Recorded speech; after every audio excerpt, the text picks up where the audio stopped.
اب سر تیسری وجہ جو میں کوئی میں بالکل بات کر رہا ہوں جناب آن the record.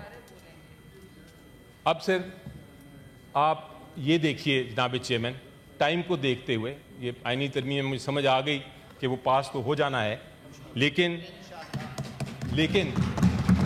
For the record میں یہ بھی کہنا چاہوں گا کہ اس ڈاکیومنٹ کو میں نے سرسری طور پہ جو پڑھا ہے ابھی، اس میں بھی بہت سیریس ایررز ہیں.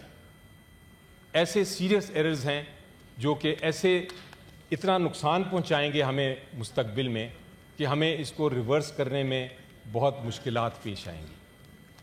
ایک دو ایگزامپلز دے دیتا ہوں آپ کو. مثلاً ٹھیک ہے، اس میں آپ نے جو آئینی عدالت بنانی تھی وہ نہیں بنائی، لیکن اسی کو ایک نیا نام دے دیا، آئینی بینچ. اور اس آئینی بینچ میں بھی لاء منسٹر صاحب نے تو کہا ہے کہ اس میں انہوں نے اپوائنٹمنٹ کا طریقہ بتایا ہے، بالکل بتایا ہے، لیکن وہ سارا ٹلٹڈ ہے حکومت کے فیور میں. یعنی کہ اس پروسیس کے ذریعے حکومت اپنے جج اس بینچ میں بٹھا سکتی ہے. یہ آپ دیکھ لیجئے گا، 3-4 دن میں یہ فیصلہ آنے والا ہے، اور وہ کن کن کو سلیکٹ کریں گے وہ آپ دیکھ لیں گے. سلیکشن کا پروسیس حکومت نے الٹیمیٹلی اپنے ہاتھ میں رکھ لیا ہے. اسی طرح مختلف کرائیٹیریاز ہوتے ہیں. جناب چیئرمین، آپ کے پاس بھی ڈسکریشن ہے، آپ بہت بڑے عہدے پہ بیٹھے ہیں، لیکن ڈسکریشن جب آپ استعمال کرتے ہیں تو اس کی کوئی گائیڈ لائنز ہوتی ہیں، اور گائیڈ لائنز ہوتی ہیں کہ آپ اگر یہ سچویشن ہے تو آپ یہ فیصلہ کریں گے، اگر یہ سچویشن ہے تو آپ مختلف فیصلہ کریں گے. اسی طرح ہر انسٹیٹیوشن کا ایک ڈسکریشن ہوتا ہے. اپوائنٹمنٹ کا بھی ایک ٹرانسپیرنٹ پروسیس ہوتا ہے. ٹرانسپیرنٹ پروسیس مثلا اپوائنٹمنٹ کا چیف جسٹس کا دیا ہوا ہے کہ وہ سینیورٹی بیسڈ ہونا چاہیے، سینئر موسٹ. اگر آپ نے سینئر موسٹ نہیں کرنا تو اس کے بھی پھر کرائیٹیریاز ہوتے ہیں. اس قانون میں وہ کرائیٹیریا نہیں دیا ہوا. تیسری چیز، آپ نے کانسٹیٹیوشنل بینچ بنایا. چلیں کانسٹیٹیوشنل بینچ ایک سیکنڈ کے لیے مان لیتے ہیں کہ اچھی چیز ہے، کانسٹیٹیوشنل بینچ بنا دیں، آئینی وہ کیسز دیکھے گا.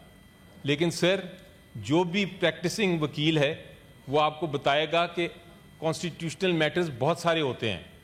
رینٹ کیس میں بھی کانسٹیٹیوشنل میٹر آ جاتا ہے، سیلز ٹیکس کے میٹر میں بھی کانسٹیٹیوشنل ایشو بن جاتا ہے، عام کیس کسی کا ہو وہ بھی کانسٹیٹیوشنل اس میں لیگل پوائنٹ آ جاتا ہے. تو یہ تو اتنی بڑی کنفیوژن ہوگی کہ کون سا میٹر بینچ میں جانا ہے اور کون سا میٹر جو ہے وہ آئین کی اس نئی ترمیم کے تحت سپریم کورٹ میں جانا ہے، وہ کنفیوژن رہے گی. پھر پریزائڈنگ جج کیا ہے، اس کے کیا اختیارات ہیں، چیف جسٹس کے برابر ہے، اس سے کم ہے. یہ سارے سوالات ہیں. ہو سکتا ہے میں غلط سوال ریز کر رہا ہوں، لیکن جب ڈیبیٹ ہوتی ہے، جب اس پہ بحث ہوتی ہے، تو پھر ان کے سوالات کے جواب آتے ہیں، اور پھر ڈرافٹنگ میں وہ جو پرابلمز ہیں وہ آپ سالو کر سکتے ہیں. لیکن جب آپ ایک ایوان میں آئے ہیں، سینٹ جیسے ایوان میں، جہاں لوگوں نے پڑھا ہی نہیں ہے اور وہ صرف ریلائی کر رہے ہیں، ہو سکتا ہے اٹارنی جنرل صاحب بیٹھے ہیں، ہو سکتا ہے انہوں نے ڈرافٹ کیا، ہو سکتا ہے لاء منسٹر صاحب نے کیا ہو، ان کی ڈرافٹنگ پہ ریلائی کر رہے ہیں، یا کچھ کمیٹی ممبرز نے بیٹھ کے فیصلہ کیا ہو ان کے اوپر ریلائی کر رہے ہیں، تو یہ بات درست نہیں ہے.